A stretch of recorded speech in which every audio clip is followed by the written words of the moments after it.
about Mr. McKellar. And Mr. Crump, as you know, was his backer. Crump would still be okay to put in here because his candidate for governor won this last time. But McKellar's a little bit outdated, but we'll sing it with McKellar anyway. And it goes like this. The chorus goes like this. Rainy day.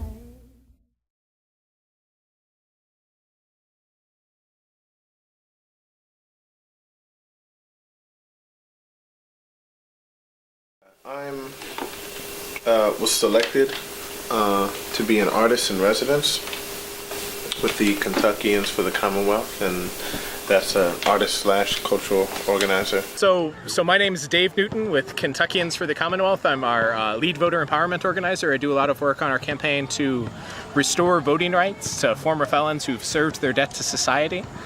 Kentucky's one of just 2 states that nobody gets their rights back automatically even after they've served their debt to society, and folks lose their right to vote for the rest of their life unless they get a pardon from the governor. And we figure that after someone served their time, they ought to be able to vote again. My role was to engage with the community to see how that artist could help fortify the political campaign. Well, we are here for it's actually a Father's Festival that the Urban League puts on, and Tana's here with her class where she is helping people to restore the rights for ex-offenders trying to get their voting rights back. I need to give y'all a little bit of background. In the state of Kentucky,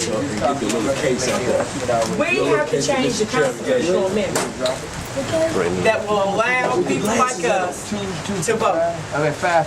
There's a section in the Constitution that says if you commit a felony, you are restricted from voting ever. What this campaign is for is to show them how unfair it is for them to put that stipulation over there. So, the Kentuckians for the Commonwealth and some other organizations, you know, Urban League, who work with disenfranchised people, are in a campaign to change that process. So it's going to take everybody we can get in touch with in the state of Kentucky to help us change this process. Right now, depending on the governor that sits down in Frankfurt, they get to decide what the process is. If you remember, the last governor, Governor Fletcher, had people who were trying to restore their right to vote write an essay, pay a fee, and put in the application. And here's the process. I don't know who put people in government. Once you turn in your application, I'll take these applications and I'll turn them in and get them processed. They go to DOC, which is Department of Correction. Department of Correction sends it to the governor. The governor sends it to the prosecutor of your county. Now think about it. If the prosecutor sentenced you, how likely is the prosecutor to give you your rights to vote back? That's almost like a lose-lose situation. If any of those people say no, then the application goes back to the governor, and then he can override it and sign off on it. That's the process. What we're asking for is once you serve your time, and you've definitely served it, you're back in the community, all restitution is paid, we're asking for automatic restoration of voting rights to be given and granted. So that's what this is about. But I got some good news for y'all. We have 3 contracts that has come in, so when you come back to class, we'll make your skills up and get you out to work. And that's some good news that I wanted to tell you. Really, what we were able to do, a lot of that was accomplished because we were able to really shadow Tana. It was really more of a day in the life of Tana because we really hit and followed all the points that she went to. I need y'all signatures. Come on over here. Here you go. Got plenty of pens. You don't even have to stand in line. Here you go. Got plenty of pens. Is there a reason why you're not signing this card? I didn't think so. Here you go. I got a pen and a piece of paper. Come on. Get to signing. Here we go. Thank you, ma'am. Thank you. Thank you very much. Thanks for leaving the pen. Thank you. Anybody else?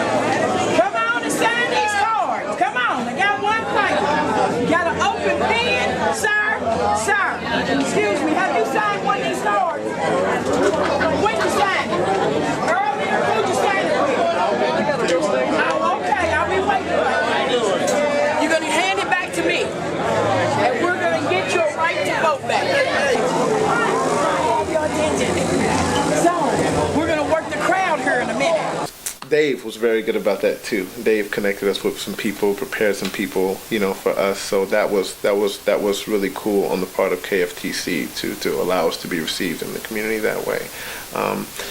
Coming into the community, not necessarily as an expert on the issue, but as a cultural organizer with a certain set of tools, and as a storyteller and story capturer, that I didn't want to just show up with a camera and ask a series of questions, but that I really just wanted to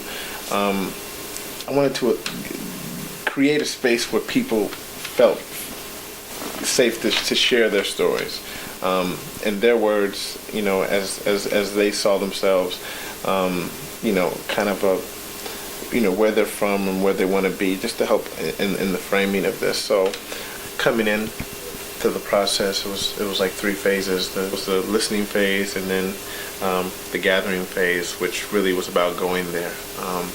Probably the most exciting thing about this project was that we traveled, Will Isom and I, who was helping me with the documentation.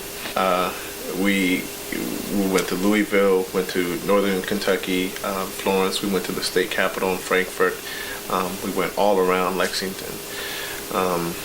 So, I mean, it was just being able to travel across the state and meet all these different people in different communities. We are in the Capitol building. We are in Frankfort, Kentucky, the capital of the Commonwealth of Kentucky.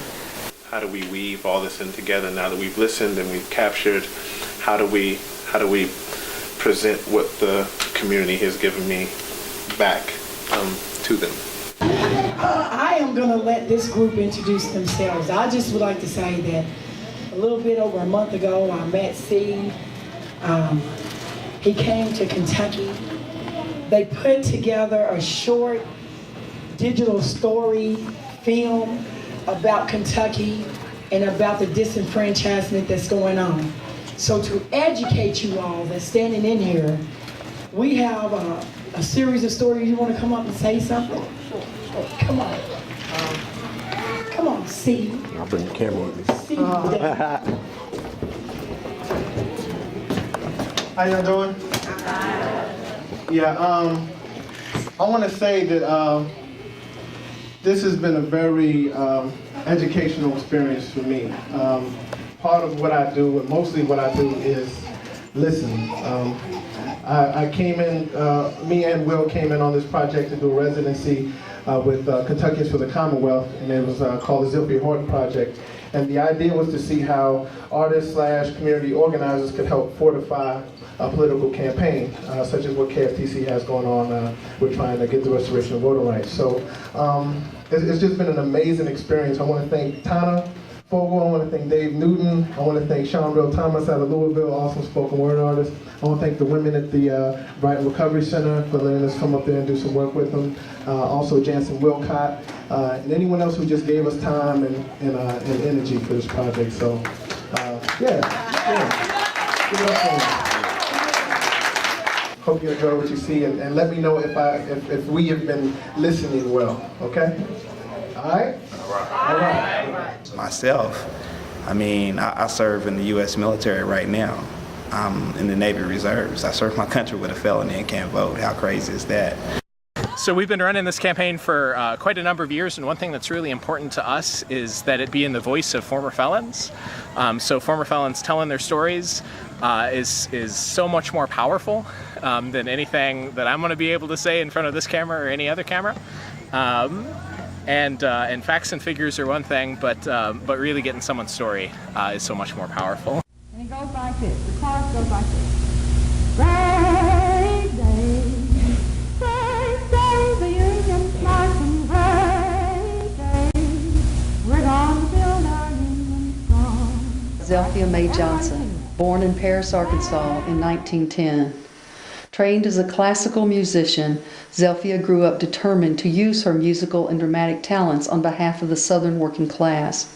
She was, in fact, disowned by her family after trying to organize her father's coal mine.